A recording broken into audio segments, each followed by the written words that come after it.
Hər vaxtınız xeyir olsun əziz izləyicilərim. Bu səfərki reseptim çox asan bir şorba reseptidir. Sözün əsl mənasında o qədər asandır ki, hazırlanması cəmi 2 dəqiqə vaxtınızı alacaq. İndi isə keçək reseptin hazırlanmasına. Soğanı, kartofu, kökü, pomidoru istədiyim ölçüdə doğrayıb qazana əlavə edirəm. Ardıca 1 stəkan mərcini yuyub suyunu süzüb əlavə edirəm. Daha sonra duz, istiyot, qırmızı şirin toz bibəri, 1 xörək qaşığı tomatı, suyu əlavə edib qapağını bağlayıb bişməyə qoyuram. İstifadə etdiyim ərzağın miqdarını videonun açıqlama bölməsində qeyd etmişəm. Bu şorbanın hazırlanması həm çox asan, həm də çox ləzzətlidir. Oğlumun belə sevərək yediyi bir şorbadır.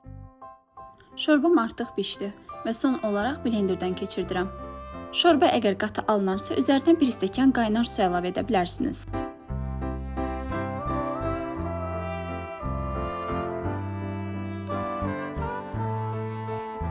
Qeyd edim ki, mən bu tip şorbalara yağı əvvəlcədən əlavə etmirəm. Şorbama əlavə etmək üçün kənarda qazancaya 1 xörək qaşığı yağ əlavə edib əridirəm. Əriyən yağın üzərinə isə 1 xörək qaşığı nanə əlavə edib qovururam. Çox qovuraraq nanəni yandırmamağa diqqət edin. Ən sonda yağlı nanəli qarışımı şorbamın üzərinə əlavə edib qarışdırıram.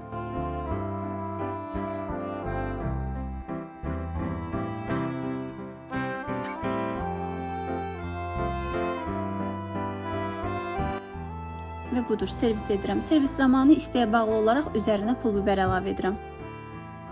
Çox ləzzətli, mütləq sınamağınızı tövsiyə edirəm. Videoda bağlı fikirlərinizi şərtdə mənimlə bölüşməyi unutmayın.